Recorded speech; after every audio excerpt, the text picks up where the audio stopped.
Bonjour à tous, nous sommes ravis de vous retrouver pour ce webinaire. On va attendre un petit peu, on ouvre la session et on va attendre 2 minutes avant de commencer vraiment la mise en œuvre de ce webinaire.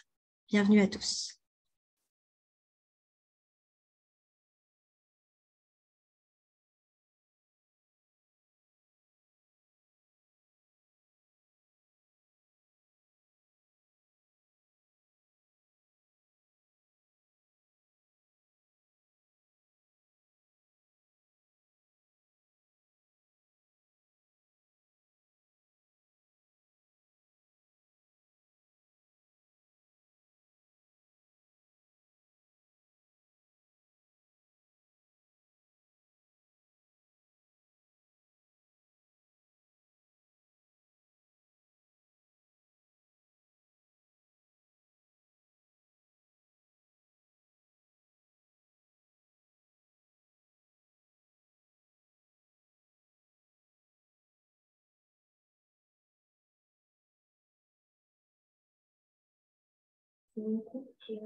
En fait, c'est en bas. Du coup, moi, je vais Voilà, super.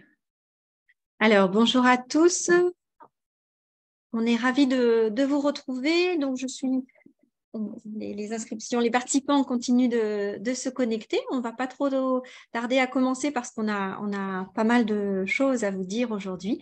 Donc, nous sommes ravis de vous retrouver. Je suis Marion Brancourt, conseillère technique au CREAI de Bretagne, et j'ai le plaisir de co-animer ce webinaire avec Madame Véronique Bouillot, directrice de l'ARACT Bretagne, et Madame Sophie Neveu, qui travaille à l'OPCO Santé Bretagne. Et nos 2 témoins, Madame Anne-Claude Quérault-Lejean, qui se présenteront tout à l'heure, et Céline de Montigny. Donc, un nouveau cycle de webinaires qu'on a imaginé en partenariat, CREAI Bretagne, ARACT Bretagne, OPCO Santé, sur la base d'intérêts convergents et en tout cas de nos pratiques et expertises qui s'associent assez volontiers, et préciser qu'on se trouve avec ce webinaire dans le cadre de la semaine de la qualité de vie et des conditions de travail. Donc, ravi aussi d'accueillir des personnes qu'on ne mobilise pas forcément, en tout cas qu'on n'atteint pas forcément avec nos webinaires habituellement. Peut-être préciser un peu d'où l'on parle. Donc, je vais laisser la main à Madame Véronique Bouillot pour présenter un peu l'ARACT Bretagne. Oui, bonjour à toutes et à tous. Ravie de vous accueillir dans le cadre effectivement de la semaine de la qualité de vie et des conditions de travail. L'ARACT, qui nous sommes en quelques mots, l'ARACT Bretagne. Nous sommes un établissement public administratif avec l'ANACT depuis le 1er janvier 2023, et donc une agence qui promeut l'amélioration des conditions de travail et la qualité de vie au travail au sein des TPE et PME. Et donc, on est effectivement ravis de pouvoir traiter de ce sujet aujourd'hui qui nous questionne autour de l'introduction d'un outil numérique et lien avec la qualité de vie et les conditions de travail. Merci Véronique. Sophie, je te laisse la parole. Bonjour à tous. Donc, Sophie Neveu, chargée de projets territoriaux à l'OPCO Santé. Donc, l'OPCO Santé, il y a un écho, non? Bon, tant pis, je continue. L'OPCO Santé est un opérateur de compétences qui regroupe 3 branches professionnelles. Donc, la branche du sanitaire, social et du médico-social, l'hospitalisation privée et tout ce qui est anciennement donc les services de prévention et santé au travail inter-entreprise, donc anciennement la médecine du travail. Et on a aussi le thermalisme, mais qui représente peu d'adhérents sur la Bretagne. Voilà, donc l'OPCO a vraiment pour rôle, en tout cas, d'accompagner ses adhérents sur les questions d'emploi, formation. Et donc, le sujet d'aujourd'hui est un sujet qui touche, en tout cas, tous nos adhérents du secteur de la santé, et qui a forcément un impact et qui questionne au quotidien les structures qu'on accompagne. Très bien, merci Sophie. Et donc, moi-même, je travaille pour le CREAI de Bretagne, ça veut dire Centre régional d'études, d'action et d'information pour les personnes en situation de vulnérabilité, les CREAI sont un instrument de la politique publique inscrit avec un cahier des charges qui a pour mission, plusieurs missions, à la fois de la formation, des études, de l'observation aussi, des données autour du secteur social, sanitaire et médico-social. Et concrètement, on a aussi des adhérents, mais on peut accompagner l'ensemble des établissements et services sociaux, médico-sociaux sur la région.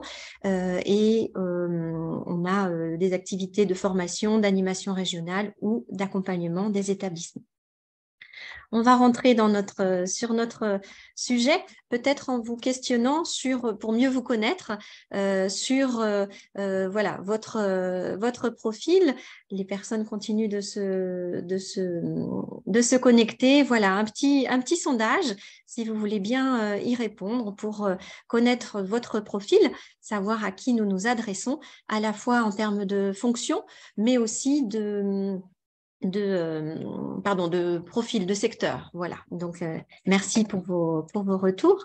Je continue à faire défiler notre support le temps du sondage. Vous pouvez continuer à répondre.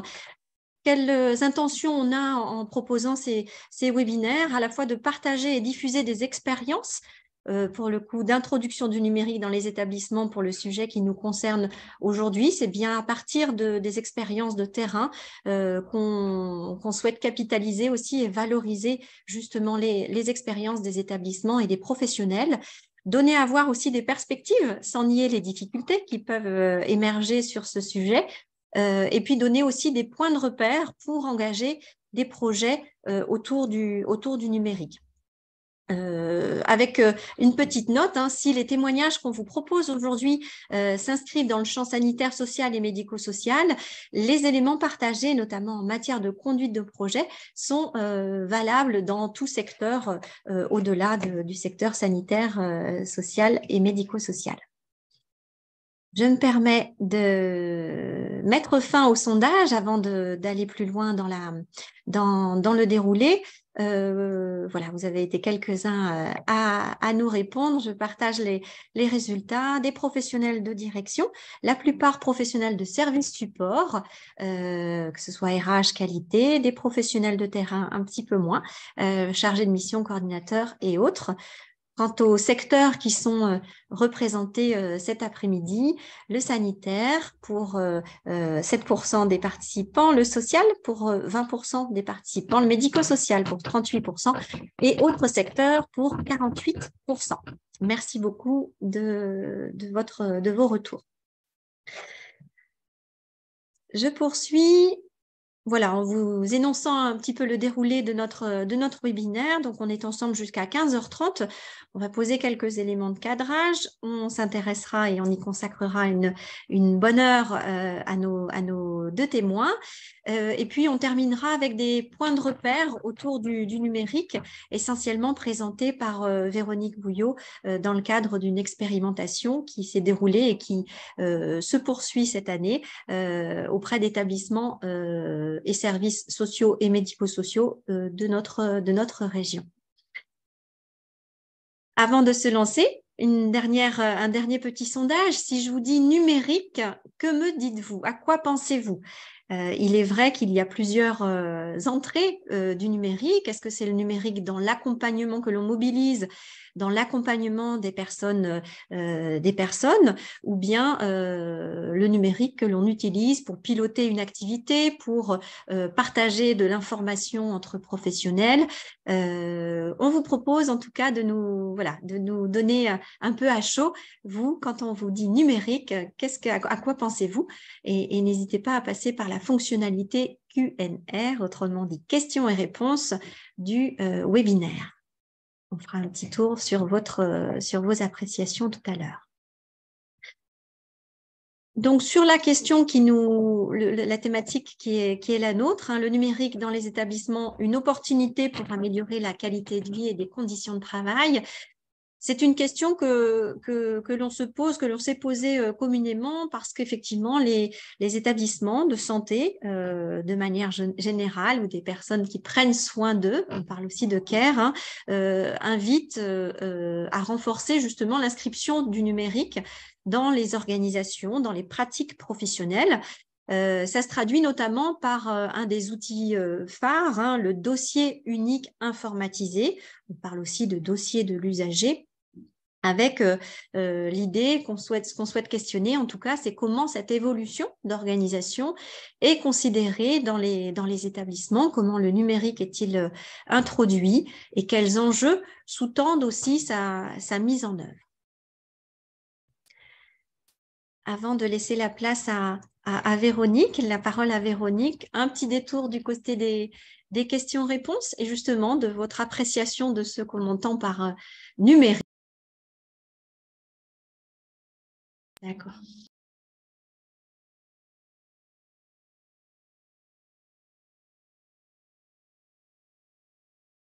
Pardon. Il est question d'informatique, de formation des professionnels, la question de l'informatisation aussi de l'organisation.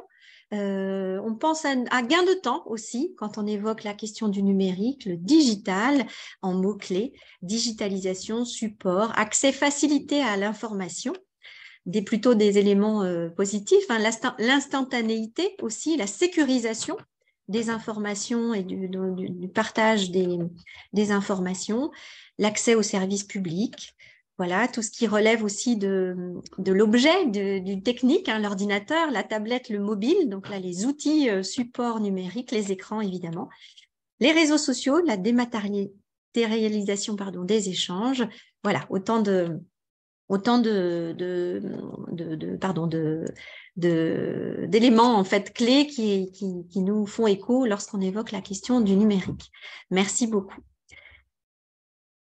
Alors, je vous laisse la main, Véronique, pour poursuivre sur les éléments, faire le lien avec la notion de travail et de conditions de travail. Alors, c'est vrai que c'est intéressant du coup d'avoir posé cette question parce que, alors, on sait bien que le numérique, c'est pas nouveau.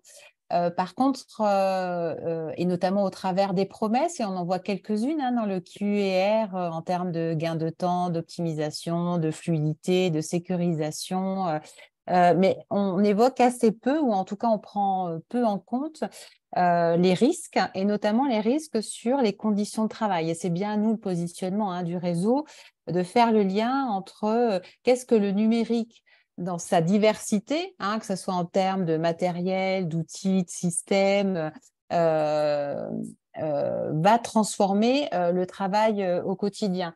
Donc, c'est vrai qu'on met plutôt en avant, et c'est ce qu'on voit, plus de flexibilité, de souplesse, de coopération, d'autonomie. Et à la fois, on identifie aussi des risques en termes de surcharge d'informations au travers des messageries, notamment et des mails, qui demande aussi une réactivité en permanence, une individualisation du travail.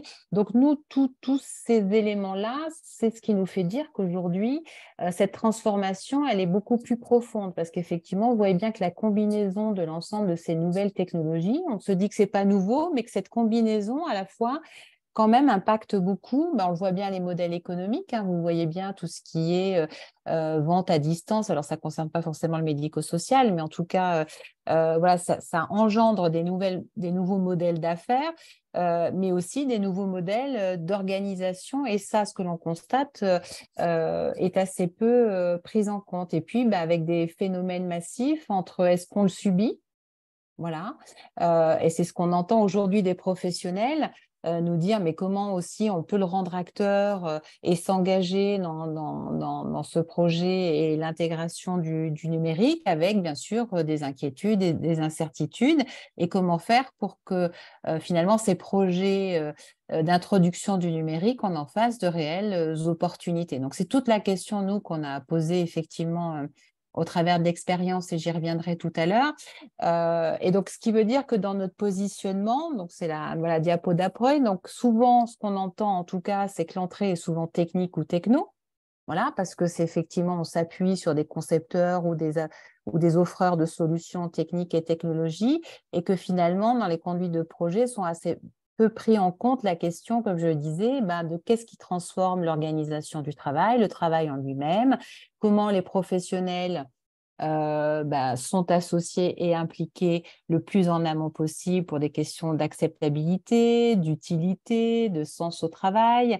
Qu'est-ce qui est mis en place dans le cadre de conduite de projet pour que ça puisse être discuté ou mis en débat, que les transformations, mais quelles qu'elles soient, ne s'imposent pas, mais ça on le sait, voilà, que du top-down, ça ne marche pas. Donc, on est vraiment dans une conduite de projet et de changement.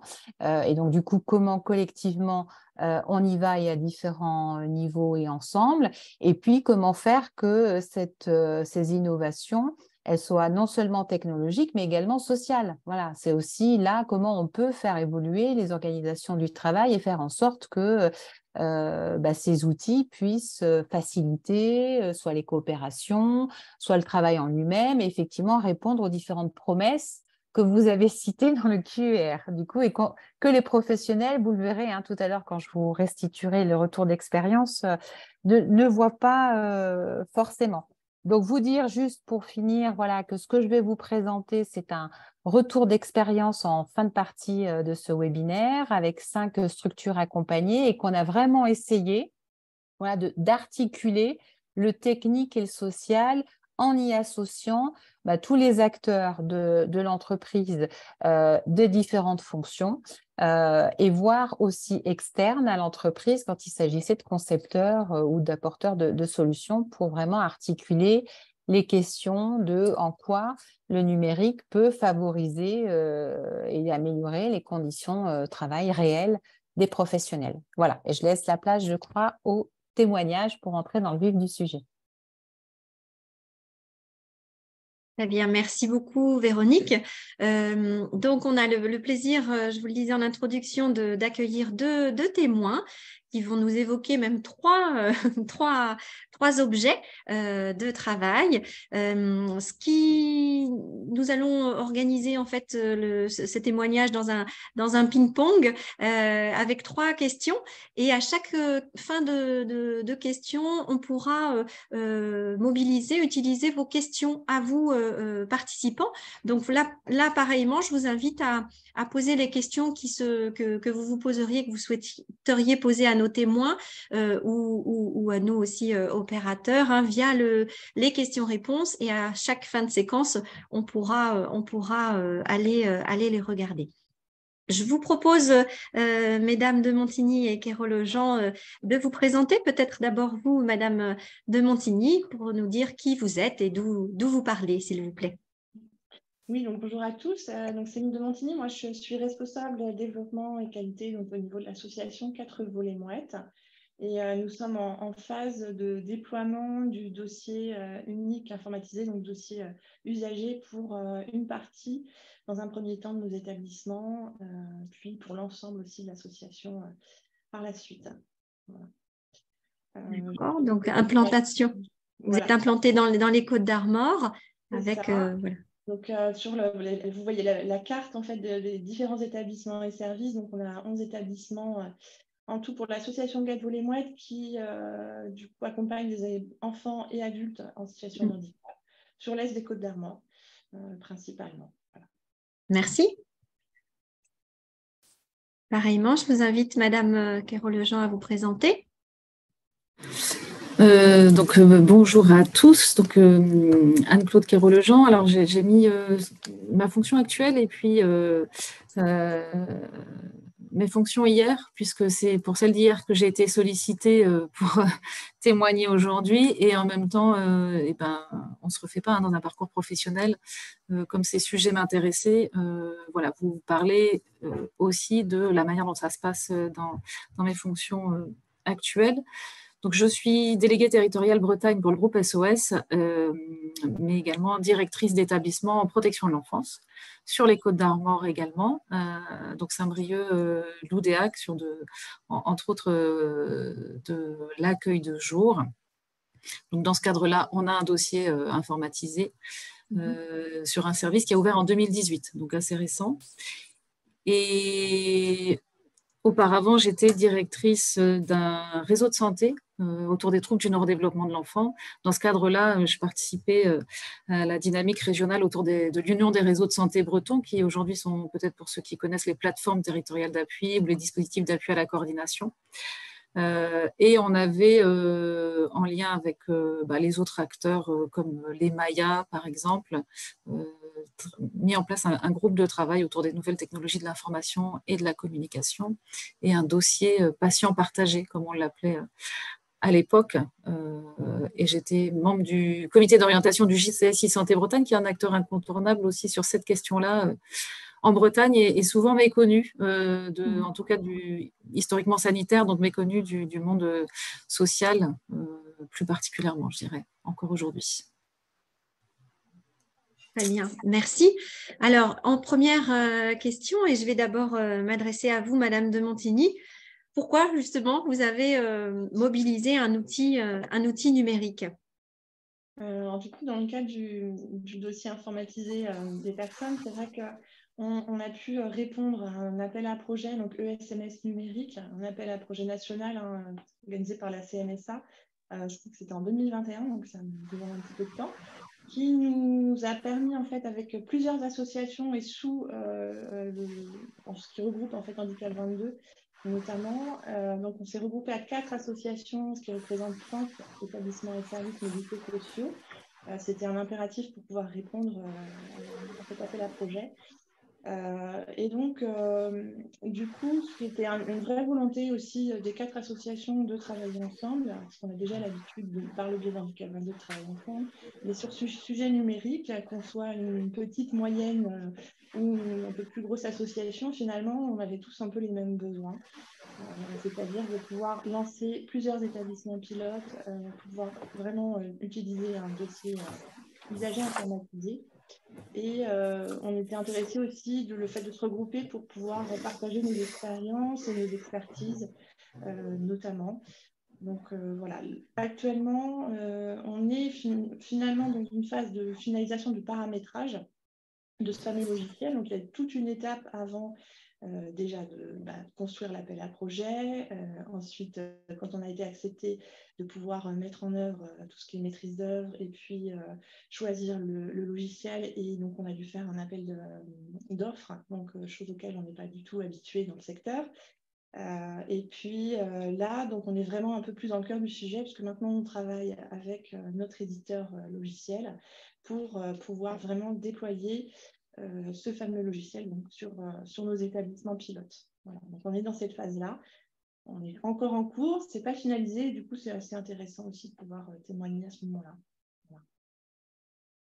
Très bien, merci. Oui, dans le choix des témoignages aussi, Madame Quérault-Lejean évoquait des secteurs différents et on a à cœur aussi justement de croiser les pratiques, que ce soit dans le champ sanitaire, médico-social, protection de l'enfance également. Il y a des choses à croiser et à apprendre des expériences des uns et des autres. Et donc, effectivement, vous êtes à des niveaux d'implémentation finalement différents, mais c'est intéressant d'avoir ce retour d'expérience aussi en lien avec là où vous en êtes. Donc, je reprécise, Madame de Montigny, cette diapo aussi que vous souhaitiez présenter. Oui. Alors, du coup, c'était pour vraiment plus précisément répondre au pourquoi. Dans un premier temps, moi, je dirais que c'est plutôt au niveau de la sécurité du droit des personnes. C'est ça qu'on parle numérique, informatique, de plus en plus. Et en fait, on s'est commencé à s'intéresser à ce sujet-là aussi il y a quelques années. Mais on sent aussi qu'il y a l'objectif de cybersécurité et qu'on en entend beaucoup plus parler qu'il y a quelques temps, notamment par les fameuses attaques qu'il y a eu. Je n'aurais pas cru en fait que ça pouvait prendre aussi cette dimension-là et que nous aussi, on peut être impactés, que nos usagers, nos personnes accompagnées, elles se questionnent sur leurs droits, sur ce qu'on fait de leurs données. Donc ça, c'est plutôt intéressant aussi de pouvoir justement leur répondre aujourd'hui en mettant des choses en place pour les protéger et veiller au respect de ces droits. Et puis, il circule l'information parce que dans tous les établissements et services, je pense qu'on peut faire tous le même diagnostic, c'est qu'en fait, au niveau de la communication à l'interne et à l'externe, on a régulièrement des soucis d'infos, C'est-à-dire que voilà, entre le trop plein d'informations ou le trop peu, à qui je partage, voilà. Donc on se dit que l'informatique, pour le coup, là, peut nous aider sans doute à faciliter les relations, alors plutôt dans voilà, nous accompagner sur des tâches un peu fastidieuses, éviter les pertes d'infos, pouvoir prioriser un petit peu le type de communication aussi qu'on échange. Et on est bien dans l'idée aussi, c'est pas parce qu'on parle d'informatique, c'est pas qu'un sujet informatique, pas du tout. C'est bien de réfléchir aussi à nos habitudes de travail et surtout pas d'enlever l'humain. Ça, je pense que c'est important. Donc, on a bien ça en tête dans notre projet, en tout cas, et de pouvoir impliquer aussi les professionnels à tous les échelons qui vont utiliser en fait cet outil. Voilà, et puis dernier point au niveau de la transformation de l'offre, alors ça rejoint un peu les 2 points précédents finalement, mais c'est de prendre en compte aussi le parcours des personnes. Et je pense que pour le coup, là, Mme Quiro-Lejean pourra en témoigner sur voilà, l'idée de plateforme aussi, c'est que c'est un outil qu'on souhaite utiliser, nous, sur nos établissements et services au sein de l'association, mais également pouvoir partager avec d'autres associations et aussi dans tout ce qui est voilà, le professionnel de santé, de la personne, pourquoi pas aussi l'élargir beaucoup plus au droit commun et également faciliter l'accès à la personne à son dossier. Donc, qu'elle puisse, parce qu'il y a aussi dans ce dossier usager informatisé un portail pour la personne qui lui permettrait du coup de pouvoir consulter en direct son dossier. Et ça, on trouve que c'est assez intéressant aussi. Voilà. Très bien, je vous remercie. Oui, quand on évoque la transformation de l'offre, c'est évidemment, en tout cas dans notre secteur de l'offre sociale, médico-sociale, avec voilà les enjeux, les notions sous-jacentes d'inclusion, pardon, et de logique de parcours de la personne. Donc, c'est des évolutions qui viennent réglementairement impacter aussi la façon dont on exerce son travail, l'accompagnement que l'on propose aussi aux personnes avec cet enjeu de coordination aussi beaucoup plus fort et ces nouveaux métiers justement de coordinateur de parcours notamment. Même question, Madame Quiro-Lejean, voilà, pourquoi un outil numérique et pour le coup à 2 endroits pour vous? Oui, alors moi je vais remonter il y a presque 10 ans en arrière finalement, quand en ce qui me concerne, je dirigeais le réseau de santé Arc-en-Ciel sur les troubles du neurodéveloppement de l'enfant et de fait les réseaux, alors, que ce soit le mien mais les autres à l'époque et aujourd'hui je vous dis les dispositifs d'appui à la coordination, on va dire de manière plus large, étaient amenés à coordonner les fameux parcours des personnes qu'ils accompagnaient. Et donc, qui dit coordination des parcours, dit travail des équipes en interne, mais avec l'externe. Et donc, toute la question, c'était comment assurer cette coordination, le fait que la bonne personne ait la bonne information au bon moment. Et de fait, c'est les systèmes d'information qui aujourd'hui sont les plus efficients pour s'assurer que le bilan de l'ergothérapeute, par exemple, soit bien dans le bureau de la neuropédiatre au moment de la consultation une semaine après, parce que sinon, on voit bien qu'il y a de la perte d'informations. Donc tout l'enjeu a été de se dire pour qui cet outil finalement, est-ce que c'est et dans tout le travail qu'on a mené derrière sur ce qui a abouti à Gwenlen, voilà un outil aujourd'hui je pense qui est connu ou reconnu même au niveau national. Ça a été de se dire il y a des usages en interne des coordinateurs, mais finalement ce qui est important, c'est quels usages pour les professionnels de terrain, c'est-à-dire comment on va réussir à amener le médecin généraliste, comme je vous disais, le neuropédiatre à l'hôpital, le médecin de l'éducation nationale, l'orthophoniste du centre du dispositif médico-social, à partager un même outil, puisqu'ils ont tous à partager les mêmes informations. Et donc, à se dire que c'était plus l'institution qui devait fonder l'intérêt d'un outil, mais bien la personne, ses besoins. Et ces besoins, ils n'étaient pas avec une seule institution et 10 dossiers différents, puisque c'est ça, sinon chacun a son... C'était de créer un seul outil qui permette à chacun de se connecter. voilà, et de fédérer les usages avec pas mal de questions derrière. Donc, nous, on a eu cette réflexion au niveau du réseau, que très vite, on a partagé avec d'autres qui étaient dans les mêmes réflexions. Finalement, en 2015, l'ARS nous a réunis en disant vous êtes tous à nous demander du financement pour ce type d'outils. Et nous-mêmes, on s'est dit à un moment donné, on ne va pas aller loin avec 15 000 euros. Par contre, si on est 10, potentiellement, ça fait 150 000. Et puis, si c'est qu'un seul outil, on a peut-être plus de force de négociation au niveau des financeurs, avec en plus des appels à projets au niveau national et des enjeux forts sur ces questions-là. Donc voilà, pourquoi l'outil, c'était vraiment pour assurer qu'une personne accompagnée ne refasse pas 2 fois le même bilan, par exemple, parce que les personnes qu'on accompagne sont parfois en difficulté pour bien expliquer ce qui a pu être fait dans leur parcours. Je pense aux parents, on leur demande vous avez vu un tel, qu'est-ce qui s'est passé? On ne sait pas trop. Des fois, on ne leur a pas dit que c'était tel ou tel bilan. C'est notre langage, notre vocabulaire. Pour nous, c'est évident et pour eux, ça ne l'est pas.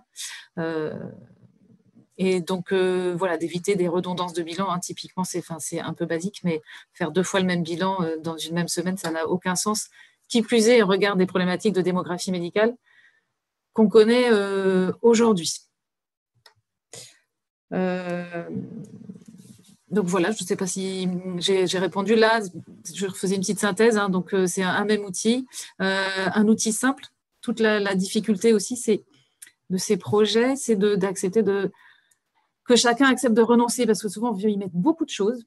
On en fait des usines à gaz, il faut quasiment un master pour les utiliser. Donc, il n'y a plus que les gens qui sont à la manœuvre, on va dire, dans les instances de coordination qui savent les utiliser, mais tous les acteurs qui gravitent autour des personnes accompagnées et dont ce n'est pas forcément le quotidien, se retrouvent à renoncer aux usages, alors qu'en fait, ils sont plutôt intéressés, mais il faut des outils simples, ergonomiques, et qui soient faits à partir de leurs besoins à eux et non pas des nôtres ou pas que des nôtres. Et puis toute la question de l'accessibilité, puisque oui, on n'est pas dans une seule et même institution, donc ça pose beaucoup de questions, à la fois, vous l'avez évoqué, en termes d'éthique, d'accès pour la personne elle-même aux données qui la concernent. Donc voilà pour cette première pourquoi.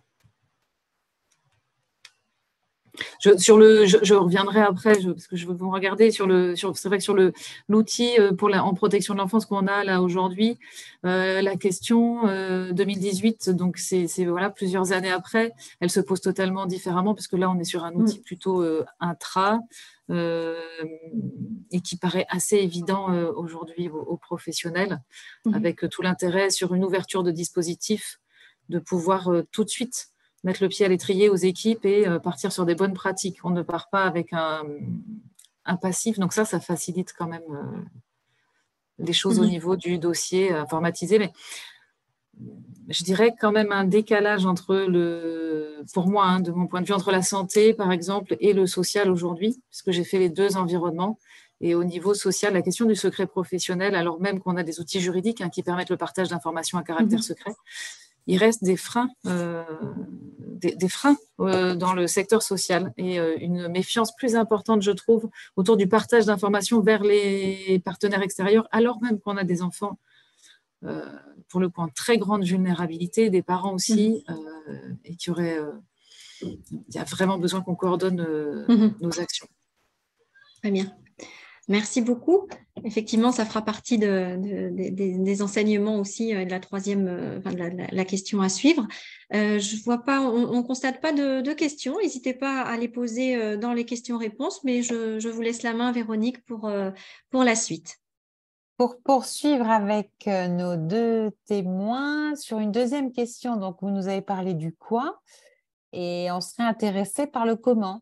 Comment vous avez conduit ce projet, avec qui, un peu toute l'ingénierie en fait projet, avec des personnes bien sûr en interne ou avec des appuis extérieurs aussi, pourquoi pas, et du coup d'identifier ce qui peut faire frein dans la conduite de projet, la mise en œuvre, ou au contraire, qu'est-ce qui a fait ressource. Donc là, je vais plutôt m'adresser à Madame Anne Lequérault-Lejean.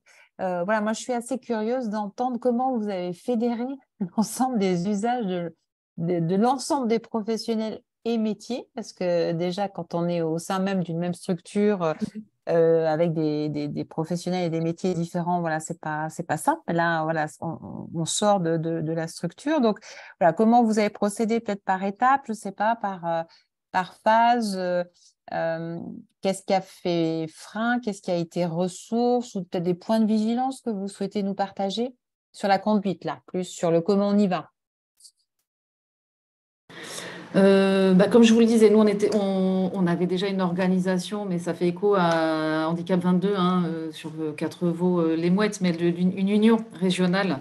Et donc, dans le cadre de cette union, comme on s'est retrouvé à plusieurs à partager cette question de l'opérationnalité des systèmes d'information et de leur nécessité dans le cadre de la coordination des parcours, de parcours multiples, au départ, on s'est retrouvé à 3-4, plutôt les dispositifs autour de l'enfance. Et puis, voilà, réfléchir un peu, quels seraient nos besoins en termes de système d'information, à commencer à construire quelque chose. Et puis, progressivement, on s'est dit que les autres acteurs, on a créé un groupe de travail au sein de notre union régionale, dans lequel se sont invités d'autres collègues qui étaient intéressés par le sujet. Et là, du coup, ça élargissait à... On ne va pas rester que pour l'enfance. Et puis, finalement, les besoins qu'on a repérés, nous, pour l'enfance, dans l'absolu, si on sort de nos petites spécificités, il y a quand même des choses extrêmement transversales qui sont communes à tous nos dispositifs autour de la question de la coordination du parcours, de la sécurisation des données, d'éviter les ruptures, les pertes d'informations. Donc, on a commencé à se réunir de manière assez régulière, je dirais une fois tous les 3 mois, 2-3 mois.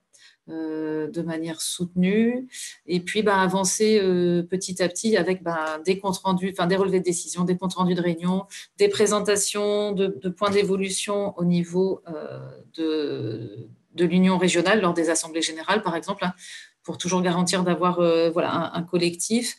On a partagé nos pratiques et nos différents outils. Certains avaient des logiciels métiers via des prestataires extérieurs payants.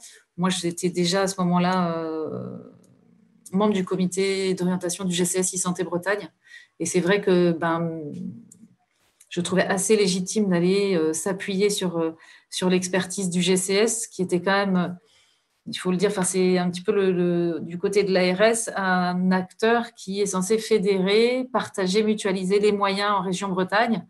Et donc, qui n'est pas un éditeur de solutions, mais qui est là de manière assez neutre pour nous accompagner, nous, novices, parce qu'il faut un peu un Google traducteur des fois entre nous, les vendeurs de logiciels, les informaticiens, on ne se comprend pas toujours. Ça m'arrivait de tomber des nues parce que dans le cadre du travail, on a invité du coup le GCS dans nos groupes de travail. Et de tomber des nues parce que des choses qui nous paraissaient extrêmement complexes, pour qui, pourquoi, à mettre en œuvre. Finalement, quand on en parlait, ils nous disaient « Ah non, mais ça, c'est facile à faire ». Et des choses qui nous paraissaient au contraire extrêmement simples, comme un agenda type Google, ils nous disaient « Oh là là, c'est hyper compliqué, mais non, mais ça va être très, très, très difficile, ça va vous coûter très cher ». D'accord. Bon, déjà, vous voyez des cultures différentes. Donc, on a invité le GCSI Santé Bretagne progressivement dans le processus à nous rejoindre. Parallèlement, l'ARS avait réuni les acteurs lors d'une réunion, tous les acteurs de la coordination, et donc on s'est retrouvés là avec les Mayas, d'autres acteurs plutôt personnes âgées, qui nous ont rejoints aussi. Donc là, il y a eu tout un travail d'acculturation et c'est aussi de l'animation et d'accepter que chacun renonce à des choses, à entendre les besoins des autres. Donc ça a été un long travail pour présenter une demande un petit peu commune au niveau de l'ARS Bretagne, ce qui a permis après à l'ARS de se positionner pour financer un projet, une première enveloppe en tout cas, allouer une première enveloppe à nos projets avec l'accompagnement du GCSI Santé Bretagne. Et puis pour le coup, appel à projet, ce que vous avez vécu, audition des prestataires, mais avant ça, c'est la rédaction du cahier des charges. Un travail fastidieux, mais nécessaire, mais voilà, un long travail où pour moi, il faut vraiment qu'il y ait des acteurs de terrain. Enfin, parce que je pense, là, je voyais qu'il y avait pas mal de fonctions support qui nous écoutent. On n'a pas la même vision. Il faut vraiment faire appel aux utilisateurs finaux, peut-être les plus éloignés du dispositif, ceux qui l'utiliseront le moins.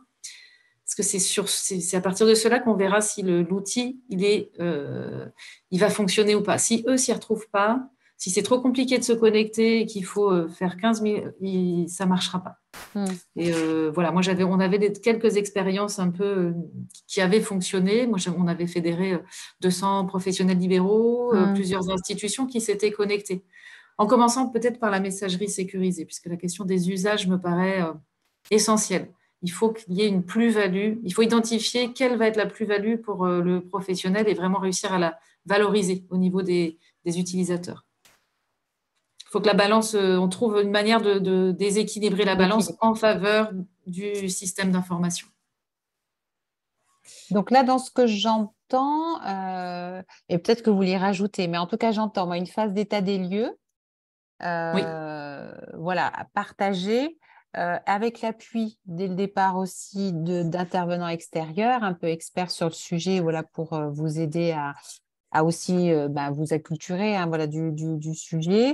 Mutualiser aussi des pratiques, aller voir un petit peu ce qui se fait aussi par ailleurs pour reprendre les bonnes idées et les bonnes pratiques. Et puis y associer en tout cas, et ça dès l'amont du projet, j'entends à la rédaction du cahier des charges des futurs utilisateurs, même s'ils ne sont pas utilisateurs au quotidien de l'outil, mais en tout cas, ils peuvent l'être et du coup, associer ceux qui ont peut-être le moins pas d'appétence, mais qui sont peut-être éloignés, mais qu'il faut associer parce qu'il faut leur donner… vous disiez tout à l'heure un outil simple, accessible, qui s'adapte à la réalité, c'est ça. Et donc, du coup, les associer le plus en amont possible, voire à la rédaction du cahier des charges. Oui, parce que c'est eux qui vont… les pratiques et les usages, quoi. Pour prendre en compte les pratiques et les usages. C'est eux qui vont nous dire dans leur quotidien ce qui est possible ou pas. Tout à l'heure, vous parliez de l'organisation. Là, on parle de la création de l'outil. Et après, il y a la deuxième phase, c'est comment on modifie l'organisation et on l'adapte pour permettre… Mais en protection de l'enfance, par exemple, ça va être comment le veilleur de nuit va pouvoir utiliser simplement, après une nuit de travail, cet outil pour faire des transmissions le matin. Voilà. C'est dans quel état d'esprit il est, quelle va être sa motivation, voilà.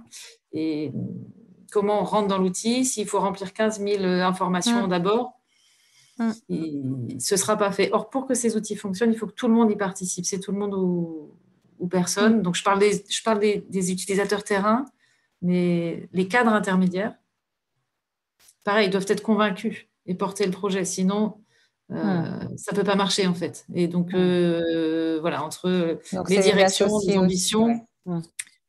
les cadres intermédiaires qui doivent être convaincus. Ressources, quoi. Mais alors, sur ce travail, 2015, 2018, 2019, début de l'implémentation et des tests de la première version de l'outil, 2019.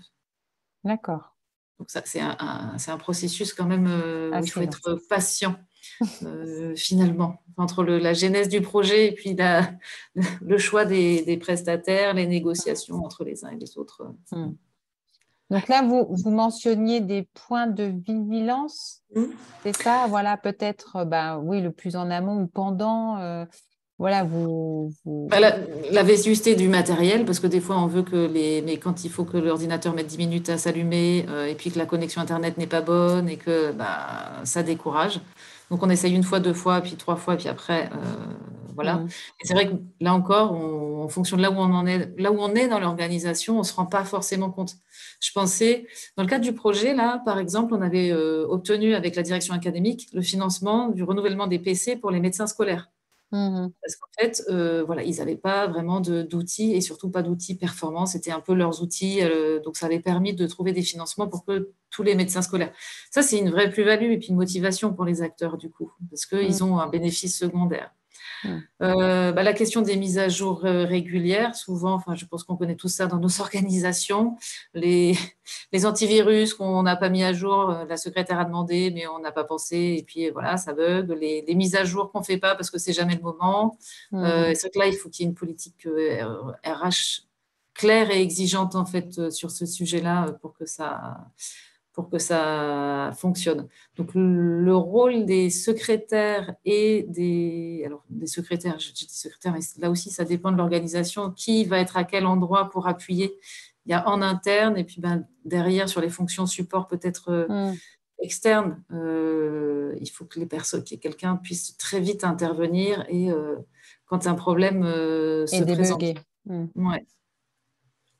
Parce qu'on n'est pas informaticien et des fois, ça paraît simple quand c'est notre quotidien, parce que nous, on passe la journée sur l'ordinateur, mais ce n'est pas le cas du tout de tous les professionnels avec lesquels on travaille. Oui, est-ce qu'il y avait d'autres points ou alors on entend Madame de Montigny parce que je vois l'heure aussi, le timing, ou vous vouliez peut-être ajouter après, c'est juste les questions d'ergonomie, mais sur des nouveaux outils, l'ergonomie est plutôt facilitante aujourd'hui, mais on a connu des outils qui étaient quand même très pas faciles à rentrer dedans. Et puis, un point de vigilance sur la multiplication des outils numériques, parce que oui, quand on est professionnel et qu'il y a 10 institutions qui nous proposent 10 solutions différentes, assez vite, ça va être l'enfer, on va pas le faire. Donc, voilà, j'insisterai sur l'accompagnement des professionnels.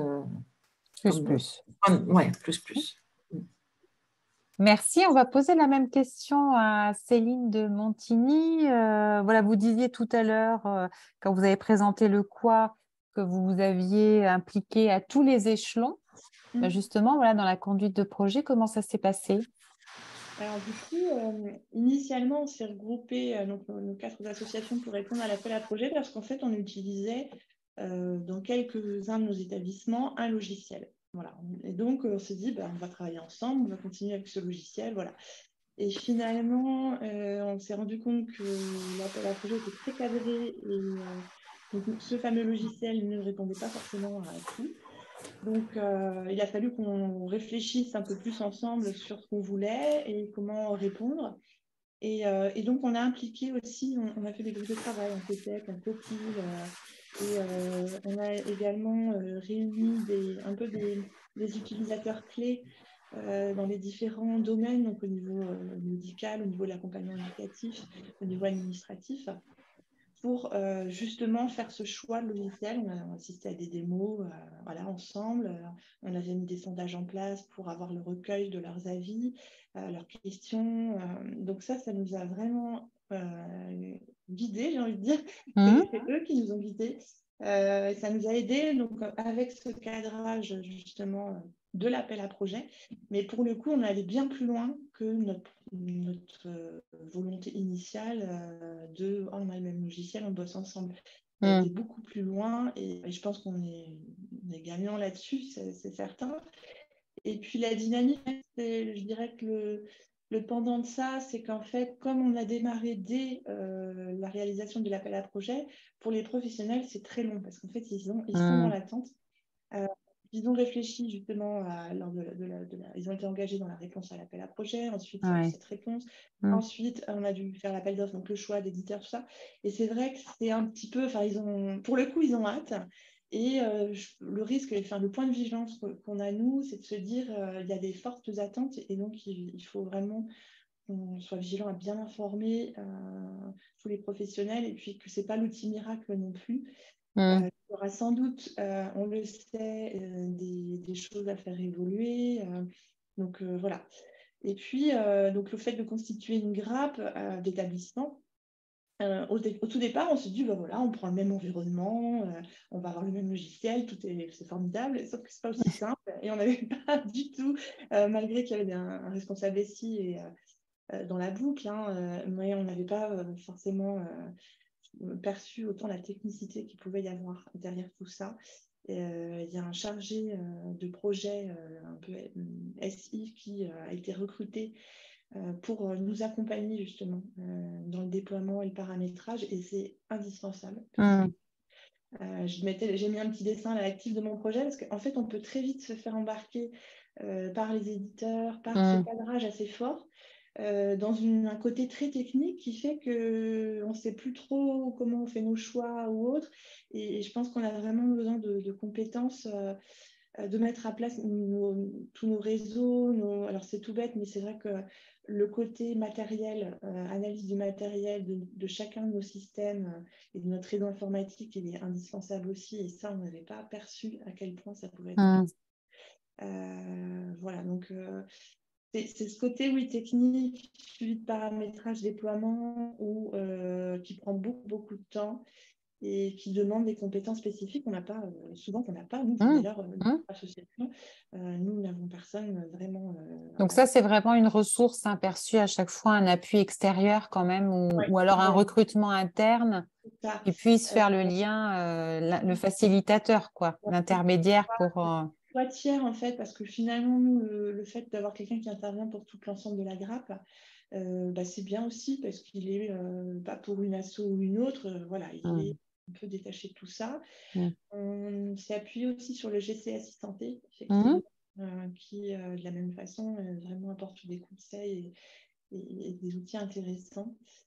Voilà, et puisque on l'a dit d'ailleurs un petit peu, mais moi aussi, je trouve qu'il y a une question de culture. Un peu, parce que moi, initialement, j'ai une profession de soignante, donc j'avais été, je trouve, formée, et on voit bien même au niveau des soignants, ce côté dossier usagé, souvent, ça fait quasi partie de notre formation, en fait, initiale, on est déjà un peu là-dedans, dans le secret médical partagé, voilà. Il y a aussi, cependant, dans le médico-social, parce qu'un éducateur spécialisé, bien évidemment, il est sensibilisé aussi à la protection de la personne, enfin voilà, et ça, c'est une vraie richesse. Mais ce n'est pas tout à fait la même chose que dans le sanitaire, dans le médico-social. Souvent, on dit que le médico-social, là, il est en train de faire un pas en avant, mais en quelques années, ce que le sanitaire a fait depuis plusieurs années, enfin voilà, plusieurs dizaines d'années même. Donc, on va un peu plus vite et c'est intéressant aussi justement de voir un peu ce qui s'est passé, un peu le contexte dans lequel on est. Oui, c'est ça. Avant, quoi. Donc, oui, parce que vous disiez aussi que vous étiez finalement allé au-delà de l'intégration d'un outil. Oui, complètement. Donc, ça veut dire quoi? C'est aussi un travail de mise à plat finalement de comment on travaillait, de comment on coopérait, de comment on se coordonne. Exactement, c'est en fait de voir toute l'organisation autour des personnes avant toute chose, avant l'outil informatique. C'est déjà du coup de questionner, d'analyser nos habitudes de travail. Ça, c'est vraiment primordial. Et finalement, ce projet de dossier usager va vraiment questionner tout ça. Et moi, j'avais perçu ça, mais pas autant. C'est vraiment intéressant. Donc finalement, on sort un peu du sujet informatique aussi. Et c'est là où c'est plus sympa. Et on va, je pense, un peu plus motiver les professionnels pour ce sujet-là. Et j'avais mis du coup, capitaliser ce qu'on sait faire et développer. Parce qu'on s'est rendu compte, justement, en travaillant un peu par plutôt domaine, donc comme je disais, administratif, éducatif, qu'entre nos différents établissements, on a des établissements enfants, adultes, des établissements très médicalisés, des établissements qui sont plutôt orientés vers l'insertion pro. Alors oui, on a des différences et des spécificités, mais finalement, on s'est rendu compte qu'on avait, en fonction un peu des typologies, on va dire, d'accompagnement, on s'est retrouvés et on s'est dit, mais finalement, on fait la même chose. Du commun. C'est quand même assez chouette de travailler aussi sur un outil qu'on puisse utiliser en commun. Et là, la même chose sur les autres établissements, des autres associations. Donc ça, c'est, je trouve, ce qui a vraiment fait ressource. Donc en fait, c'est le partage d'expérience. Le partage entre les professionnels, les établissements. Et puis, on se dit, alors là, on attend un peu aussi de voir vraiment l'expérimentation, le déploiement, mais qu'on va quand même certainement avoir un gros gain de temps au niveau de l'échange d'informations et sur certaines tâches, en tout cas, le logiciel va nous permettre logiquement de consacrer notre temps peut-être à autre chose que certaines tâches, notamment au niveau administratif. Donc ça, c'est aussi un peu ce qui fait ressource et un peu les leviers aussi de motivation pour les professionnels, je pense. Ce qui peut permettre de les engager aussi en dehors de sujets purement techniques où on peut très vite se faire embarquer et il faut vraiment faire la tête de l'eau, parce que c'est primordial, mais en même temps, pour les équipes, je pense qu'ils ont besoin aussi de voir un peu concrètement ce que ça va donner. Merci à vous deux pour ces 2 témoignages. Est-ce que Sophie, on a des questions? Oui, du coup, on a 3 questions. La première, du coup, est plutôt de se poser la question, enfin, en tout cas, aux 2 personnes qui interviennent, est-ce que dans la mise en place de cet outil, il n'a été pensé que à destination des professionnels, donc avec tout ce que vous avez pu nous dire sur comment vous avez intégré au sein des équipes, fait des groupes projets, etc. Et où est-ce que vous avez intégré aussi des usagers pour savoir aussi, eux, quelle était leur place dans la mise en place de cet outil-là, plutôt en se disant, mais est-ce que du coup, les personnes, l'outil ne s'impose pas à eux et ils perdent en quelque sorte, du coup, aussi la main sur leur parcours. Est-ce que du coup, eux peuvent aussi être acteurs et est-ce que vous avez pris en compte cette dimension-là? La dimension usagée. Oui. Pas patient. Bénéficiaire, oui.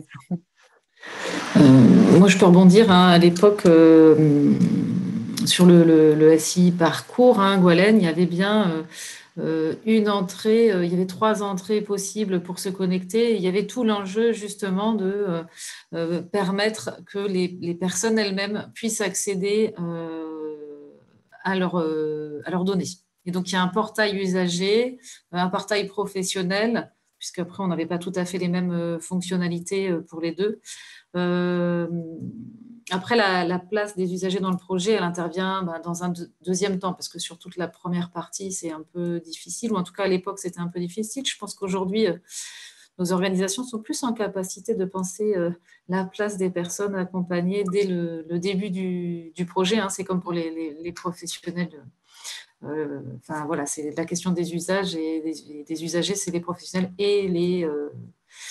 alors là, en l'occurrence, moi, c'était les patients, les parents. Ok. Madame de Montigny, vous vouliez intervenir? Oui, alors du coup, c'est vrai qu'on n'a pas forcément intégré dans cette première phase des personnes accompagnées. On avait le souhait, mais ce n'était pas franchement très accessible. Par contre, on a vraiment veillé, en tout cas avec l'éditeur avec lequel on travaille, on a régulièrement posé les questions justement de l'accès des personnes à leur dossier. On s'est un petit peu renseigné, donc ça a été présenté notamment dans les conseils de vie sociale. Donc il y a eu des retours, des questionnements, enfin voilà. Mais on ne peut pas dire que ce soit vraiment participatif quand même dans ce projet-là. Et par contre, c'est vrai qu'il y a vraiment une question de droit et que l'accès de la personne, elle est importante. Et ce qu'on y met dans ce dossier, finalement, c'est ce qu'on mettait dans les dossiers papier aussi. Enfin, voilà, nous, on avait beaucoup d'établissements qui étaient encore un peu au papier ou au fichier Word, enfin, bref. Et la personne, elle a tout à fait le droit, si elle le souhaite, d'accéder aussi à ces dossiers papier, ces fameux cahiers de transmission et autres. Nous, ça nous est arrivé, donc voilà. Et après, c'est à chaque professionnel. Alors, c'est important aussi de se repenser encore, j'ai envie de dire, parce que ça revient très régulièrement, mais ce côté, qu'est-ce qu'on met dans une transmission? C'est quoi une transmission? Et c'est là où la culture, je trouve, pour le coup, entre sanitaire et médico-social est quand même un peu différente. On est un peu plus formé aux transmissions ciblées, etc., dans le sanitaire. Mais il y a un côté, voilà, chacun est responsable aussi de ce qu'il inscrit dans ce dossier. On sait que ça peut tout à fait, on se dit toujours qu'à tout moment, la personne peut accéder à ces informations-là. Et il y a plusieurs aussi, sur le côté technique, bien évidemment, on peut partager entre professionnels certaines choses, ciblées par exemple entre le corps médical ou l'assistance sociale, ou alors partager à toute l'équipe. Mais voilà, il y a quand même des garde-fous, on va dire. Donc ça, c'est important. Après, la personne elle reste libre de son dossier et quand elle arrive pour un accompagnement, généralement on lui demande, on va l'informer de ce dossier, si la personne sort de nos établissements, elle a le droit de repartir avec son dossier et on lui demande l'accord pour partager avec d'autres professionnels par exemple. Donc voilà. Bon. En tout cas, merci. Vous avez anticipé la deuxième question qui était comment on peut passer de l'oral à l'écrit avec effectivement, est-ce qu'on peut tout écrire? Mais effectivement, je trouve intéressant que vous fassiez le parallèle avec ce qui existait déjà en version papier. Peut-être que vos établissements ont envisagé peut-être aussi des formations ou des temps d'échange de pratiques peut-être au sein de vos structures. Je vous vois hocher la tête.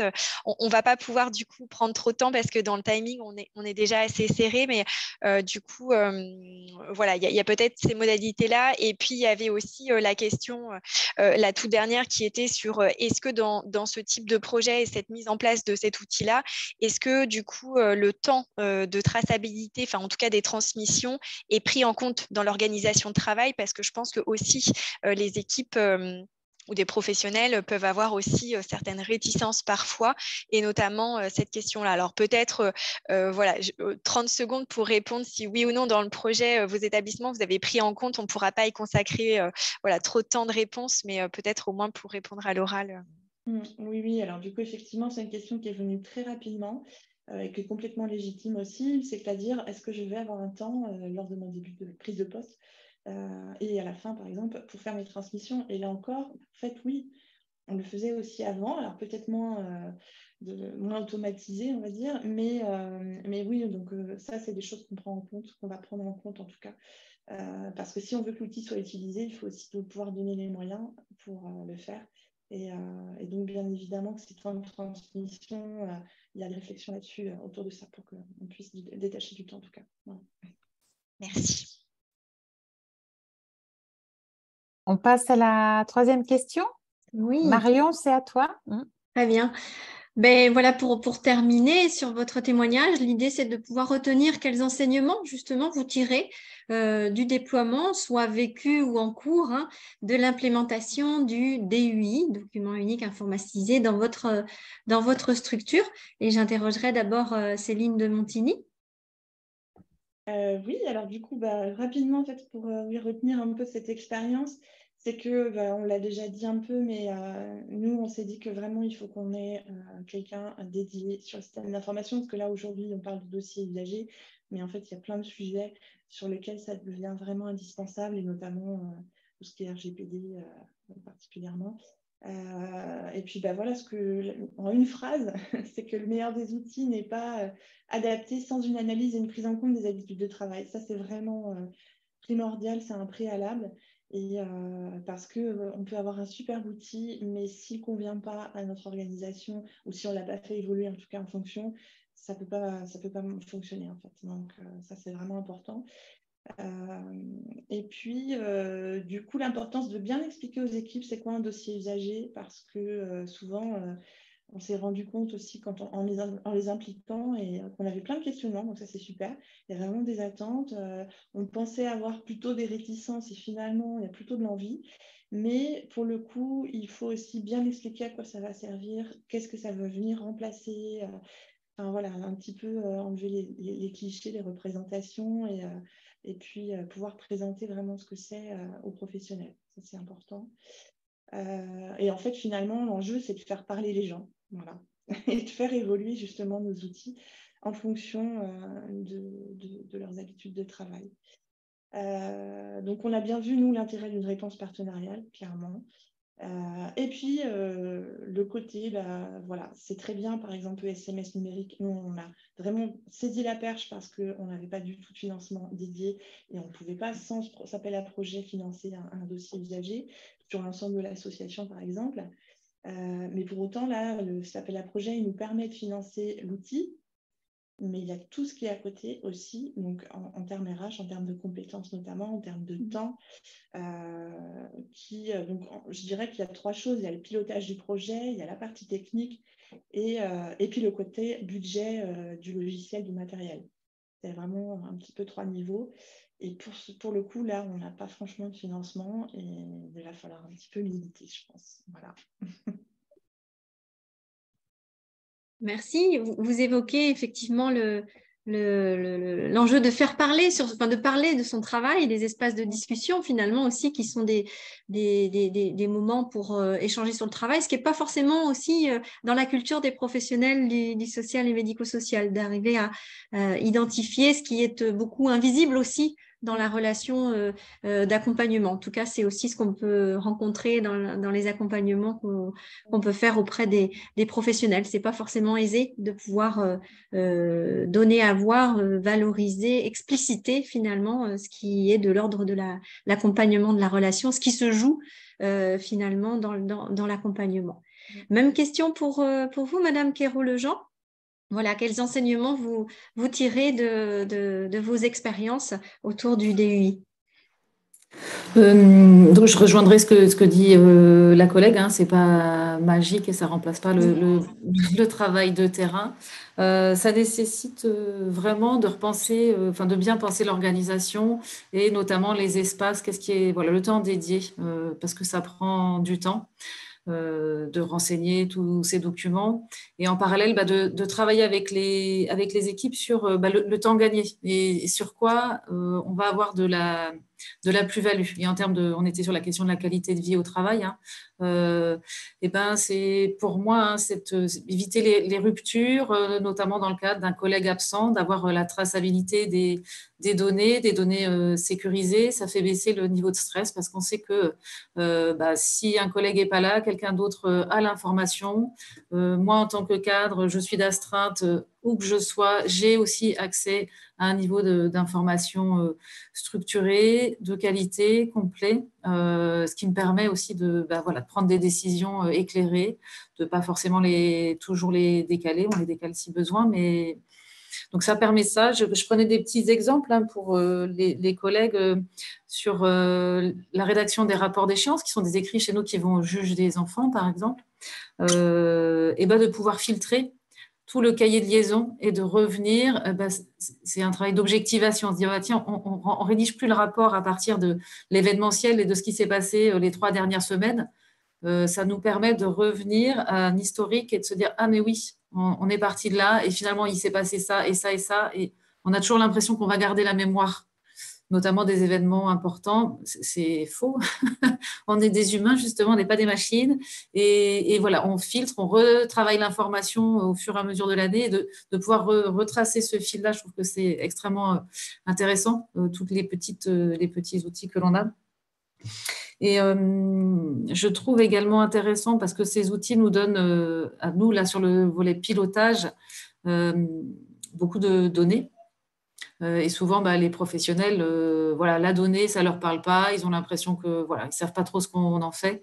Moi, je fais un gros travail d'explicitation de en quoi les données qu'ils renseignent, ça nous sert à nous, mais à eux aussi. C'est-à-dire qu'aujourd'hui, moi, dans mon rapport d'activité, dans le dialogue de gestion avec les financeurs, je peux dire, écoutez, la grille d'évaluation du danger que vous avez remplie me permet de dire qu'on a une paupérisation de 30% de la population. Du coup, à partir de ces éléments-là, je vais pouvoir aller expliquer aux financeurs que les taxis, on va avoir besoin d'augmenter le budget parce que paupérisation, que les familles ne peuvent plus mettre d'essence dans la voiture, et on vient objectiver en fait des choses. Et dès lors qu'on leur fait du feedback sur à quoi ça sert de remplir, parce qu'il n'y a rien de tel que de devoir remplir des données sans savoir à quoi ça sert.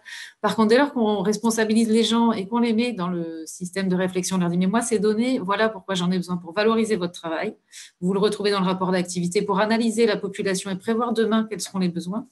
Et puis, pour aller négocier. Parce que, voilà, quand même, on a tant d'enfants en situation de handicap. Je pense que vous connaissez ça. C'est des éléments, des arguments qu'on va utiliser aussi dans l'intérêt plus global de l'institution. Le point de vigilance que je mettrais quand même, c'est qu'on peut observer que dans les cahiers de liaison, des fois, c'est oui, mais je l'ai mis dans le cahier de liaison. Oui, alors on ne peut pas tous être tout le temps sur les cahiers de liaison, par exemple, hein, et donc ça n'empêche pas de se parler. Et il y a des informations. C'est pas parce qu'il y a un cahier de liaison que le bureau d'à côté, on ne peut pas aller voir le collègue en disant attention, telle situation, je suis extrêmement inquiet. Et la question de la responsabilité ou de la déresponsabilisation en disant c'est bon, moi je l'avais écrit, donc donc voilà. Et puis, réserver quand même du temps dans l'agenda et dans les organisations pour que ce soit vraiment pris en compte. Okay. Je rebondis sur ce continuer à se parler. Effectivement, il y a beaucoup de promesses avec l'outil, mais ça ne supprime en rien, ne doit supprimer en rien, effectivement, la communication directe. Et c'est aussi un des enjeux, hein, enfin, une des difficultés aussi que peuvent rencontrer les professionnels dans la communication aussi. Qu'est-ce qu'on dit, qu'est-ce qu'on ne dit pas, qu'est-ce qui est perçu par le lecteur. Voilà, donc c'est aussi autant d'enjeux qui sont travaillés très, très régulièrement en termes de qualité de vie au travail, des conditions de travail dans les établissements. Peut-être juste rajouter, c'est intéressant d'avoir quand même des instances à échéance régulière pour re-questionner les usages et les pratiques, parce que petit à petit, l'organisation, elle évolue. Tout ça bouge. Et moi, je sais que j'utilise pas mal le comité qualité et la gestion des événements indésirables comme un outil pour venir re-questionner certaines pratiques, certains usages ou évolutions d'usage pour qu'il y ait quand même des process clairs et explicites pour tous les professionnels.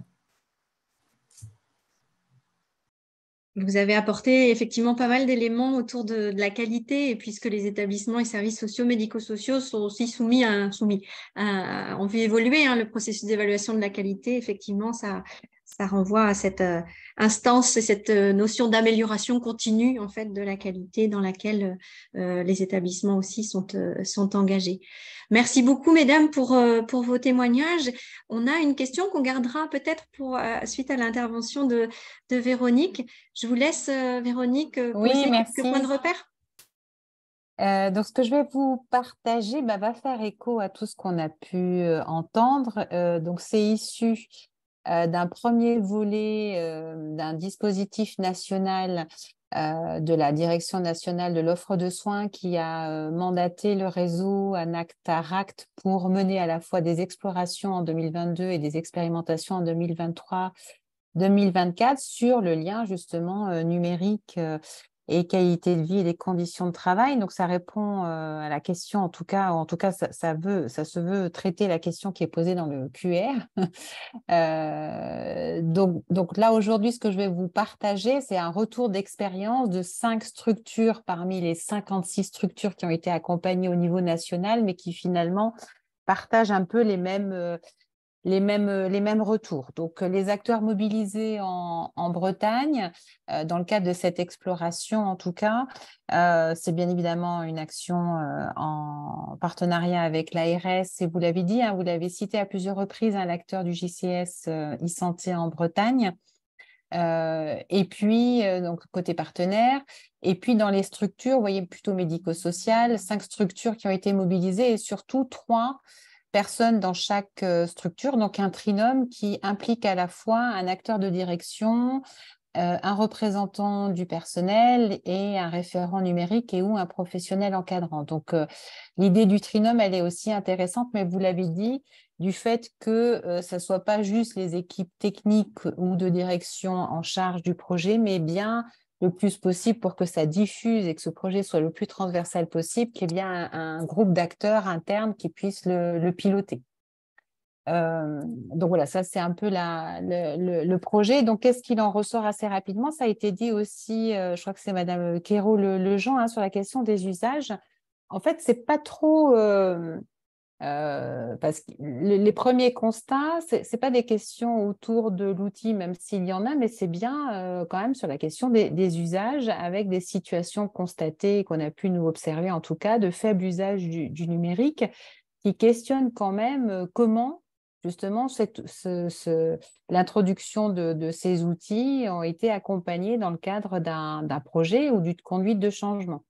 Donc, c'est plutôt la manière dont les organisations s'en saisissent qui est en questionnement, même si la question de l'utilisation de l'outil, à titre d'exemple, sur le DUI, sur l'ensemble des fonctionnalités et sur le questionnement auprès des 5 structures, seuls 3 modules du DUI étaient utilisés sur une dizaine Donc, ça aussi questionne voilà, les fonctionnalités. Mais finalement, c'est plus la question de qu'est-ce qu'on en fait de cet outil et comment il peut venir soutenir l'activité des professionnels. Et puis aussi, ça pose la question de, mais ça vous l'avez dit aussi, surtout dans le retour d'expérience que vous avez fait, c'est quelle utilité pour les professionnels, en tout cas, quelle utilité ils perçoivent, eux, dans leur travail au quotidien, comment l'outil s'adapte à leur quotidien. Et voilà, et ça pose ces questions-là. Donc, pour rentrer un peu plus dans le détail, donc là, on revient au 1. Ce que l'on a entendu, en tout cas, c'est que finalement, dans les 5 structures là, accompagnées sur ce volet-là, il y avait une faiblesse au niveau de la structuration et de la conduite de projet, avec peu ou pas de formalisation retrouvée. Quand on posait la question de mais à quel moment ce projet a été lancé, est-ce qu'il y a eu une réunion un peu phare qui a lancé le projet, avec qui, est-ce qu'il y a une trace ou pas? Voilà, les questions étaient, enfin les réponses étaient variées, mais voilà, il y avait peu ou pas de formalisation. Le pilotage finalement se réduit, en tout cas, encore une fois, c'est un périmètre réduit de 5 structures, mais là, le partage, il est plus pour vous, si vous devez engager un projet, questionner en fait la conduite de projet, qui on associe, comment on formalise. C'est plutôt ça qu'il faut entendre. Donc là, le pilotage de projet était réduit à quelques acteurs de direction et fonctions techniques. Donc, ça fait le lien avec ce que vous disiez tout à l'heure, mesdames, Céline de Montigny et Madame Quérault-Lejean, comment on associe le plus tôt possible l'ensemble des futurs utilisateurs.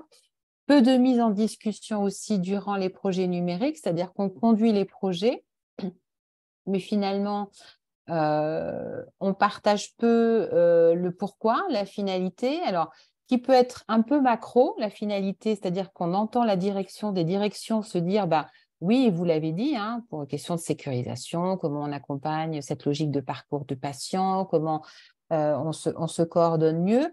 Mais finalement, au niveau micro, concret, activité du professionnel, du coup, ça ne fait pas toujours sens tout de suite sur comment je vais l'utiliser, comment ça va venir soit contrarier mon activité ou au contraire la favoriser. Vous avez parlé, le sujet de la transmission, du secret professionnel, de l'éthique est revenu beaucoup. Donc, c'est un sujet assez phare. En tout cas, on voit que le sens du travail, l'utilité est peu questionné, peu ou pas d'implication des managers et professionnels avant la formation à l'outil. Vous l'avez dit, je crois que c'est Mme Céline de Montigny d'intégrer les cadres, ou je ne sais plus, c'est Mme Quérault-Lejean, d'impliquer les cadres et que c'était important. Bien sûr, les représentants du personnel qui ont eu une information, consultation, mais sans plus.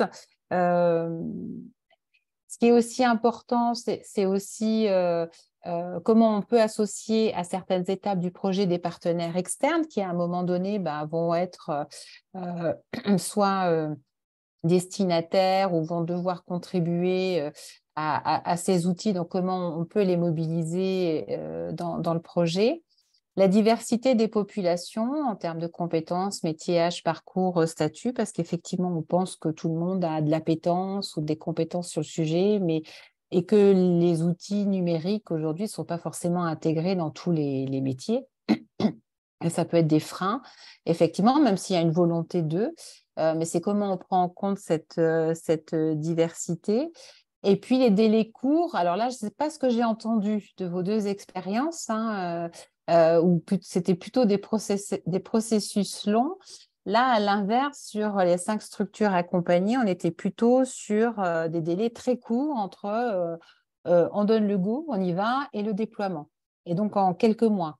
Et là, du coup, sur tout le travail en amont d'associer, communiquer, informer, monter le projet avec aussi des groupes de travail ou de pilotage, vous le disiez, parce que c'était important de suivre si on veut en faire un outil d'amélioration continue, de questionnement des usages. C'est important d'avoir une structure de projet qui puisse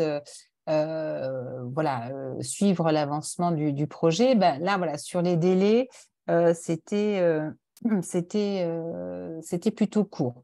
Donc là, c'est sur la conduite du projet. Donc là, on réaffirme le besoin d'associer le plus tôt un ensemble d'acteurs et des utilisateurs à différents échelons, vous l'avez dit, que ce soit direction, que ce soit des représentants également aussi élus quand il y en a des instances de dialogue social, des représentants, des professionnels qui vont utiliser, ou peu aussi, ça c'est important, et prendre en compte la diversité pour en discuter en tout cas.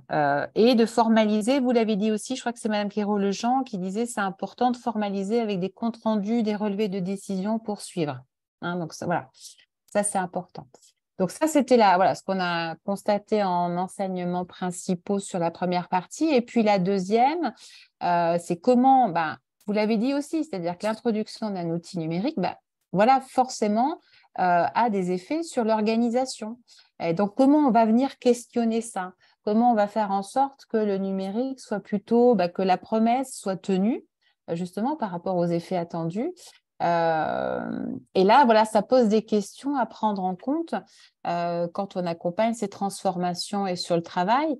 C'est-à-dire que là, c'est ce que je disais, voilà, on questionne l'utilité du numérique, autant on pose bien les enjeux, le niveau stratégique, mais sur le terrain, les professionnels voient peu d'utilité. Alors qu'il y en a, vous l'avez dit aussi, en cas d'absence, par exemple, de collègues, comment on prend le relais, voilà, des choses très pratico-pratiques hein, qui peuvent être utiles. Des professionnels qui ne retrouvent pas les informations dites importantes et utiles.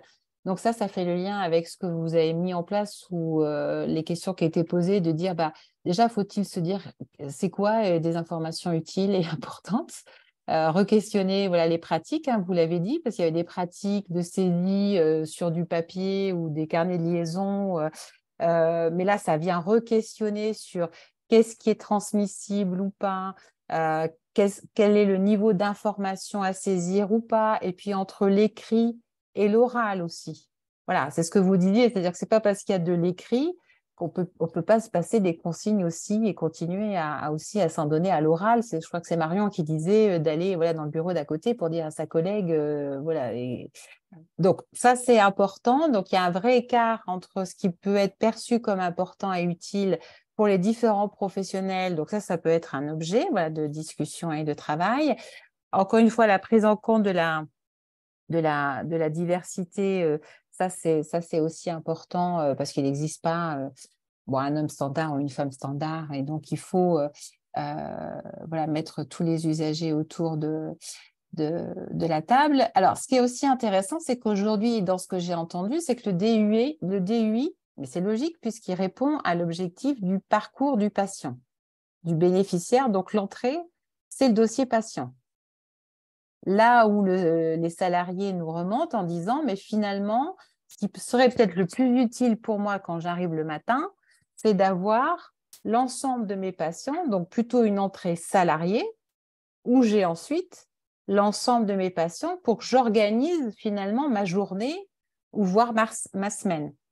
Idem pour la relation avec mon manager. Si je veux que mon manager, il arbitre ou il régule, par exemple, de la charge de travail, ça sera peut-être plus facile d'avoir une visibilité globale du nombre de patients, des soins que j'apporte, du temps nécessaire de la transmission, mais aussi de l'accompagnement de soins, qu'une entrée finalement patient par patient qui découpe les tâches, alors qu'on sait bien que ce n'est pas si découpé dans une journée. Donc, en tout cas, voilà, c'est remonté en disant, voilà, ce qui serait peut-être utile, c'est peut-être pas l'entrée patient, mais l'entrée professionnelle.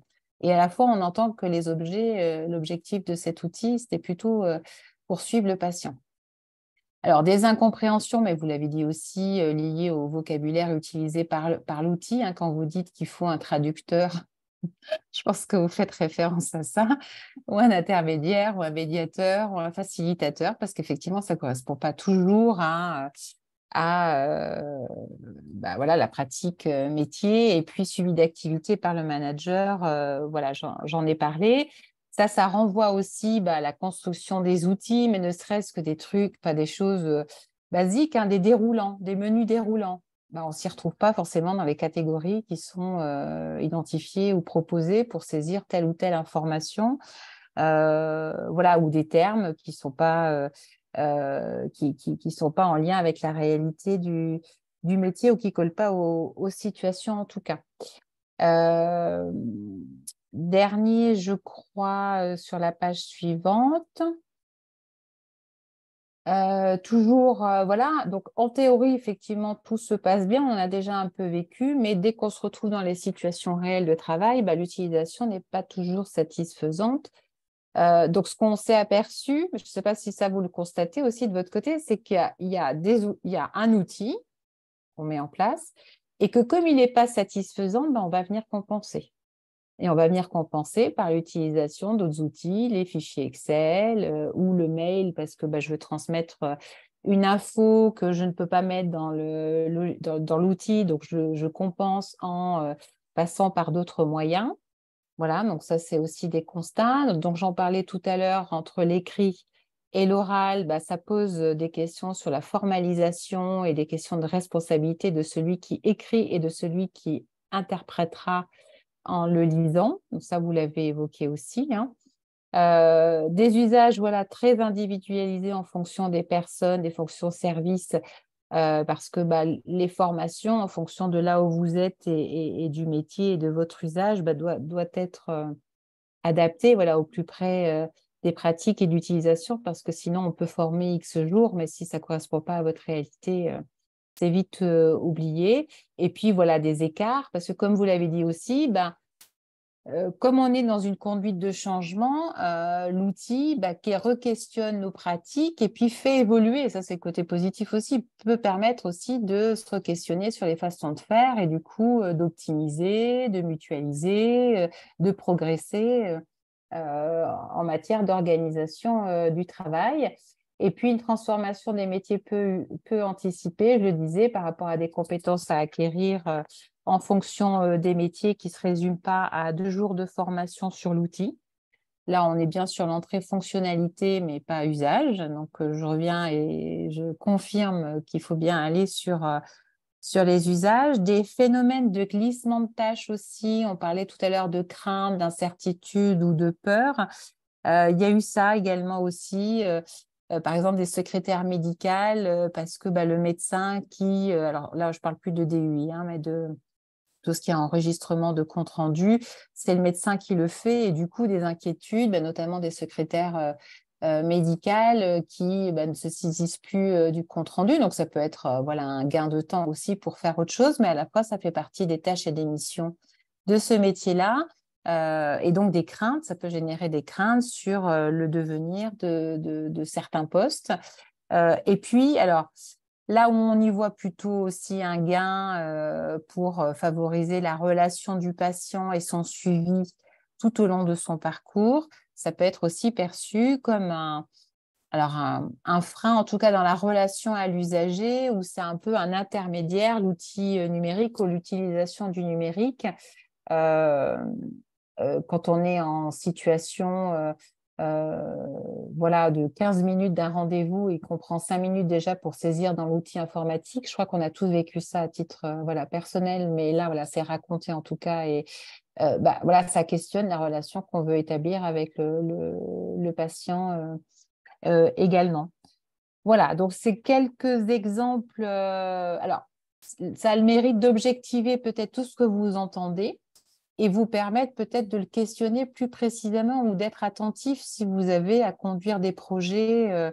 C'est ça qui est intéressant et c'est pour ça qu'on fait ces explorations-là aussi pour le diffuser au plus grand nombre. Des exemples, en tout cas pour ces structures sur des perspectives, vous voyez la formalisation d'un cahier des charges, des besoins pour faire évoluer certains éléments du DUI ou changer de logiciel parce qu'on y a associé des professionnels et du coup, on a fait remonter des situations réelles et donc besoin d'adapter l'outil tel qu'il était proposé.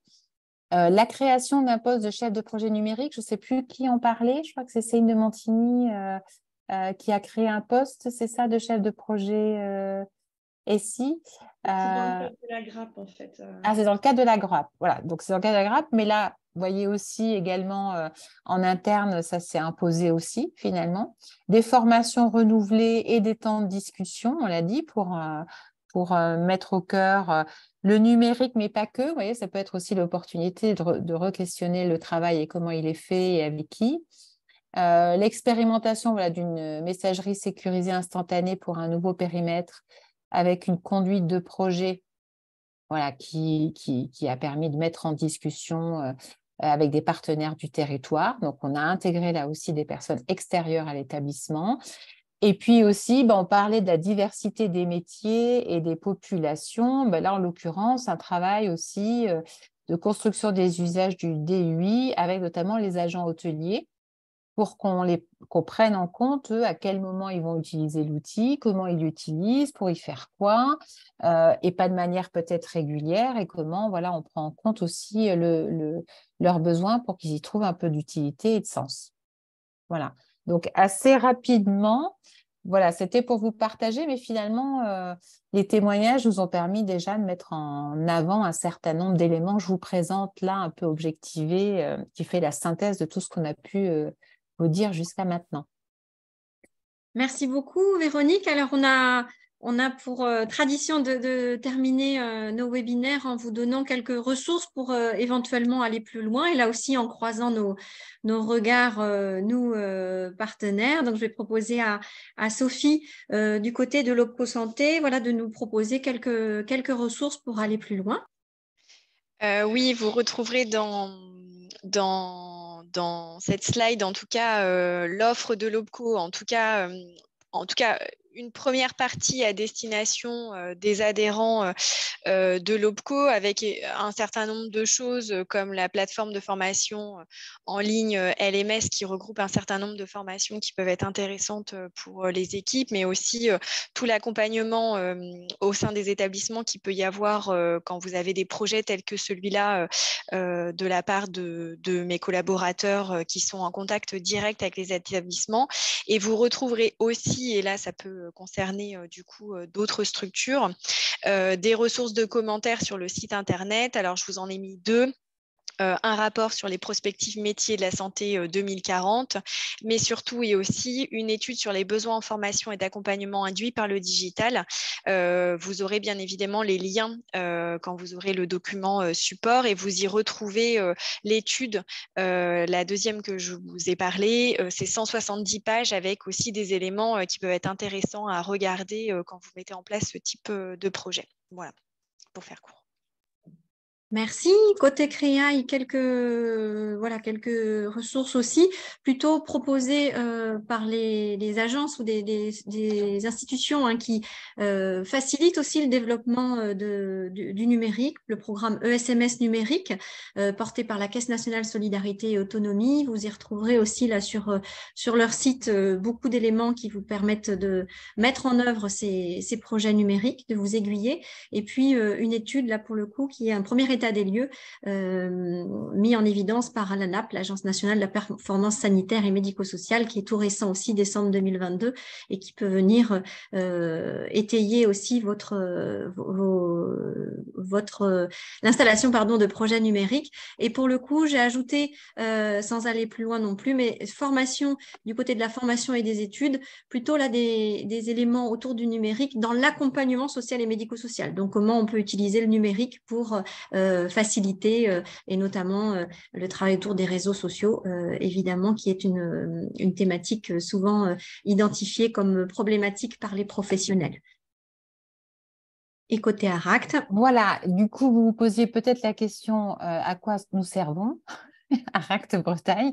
Et ben, c'est grâce aux expérimentations terrain, aux accompagnements terrain, alors notamment en Bretagne, qu'on produit ensuite ce qu'on appelle des enseignements à partir de situations concrètes pour accompagner alors le numérique, mais pas que, et bien sûr en lien avec nos sujets, que vous l'avez compris, qui est autour du travail et des conditions de travail et de la qualité de vie et des conditions de travail. Donc, on a à la fois un guide, des vidéos, des outils, des méthodes, parce que notre mission, c'est avant tout d'aller voir sur le terrain ce qui se passe et de ce qui se passe et de ces enseignements, d'en produire des livrables pour le diffuser au plus grand nombre. Donc, allez-y, c'est accessible.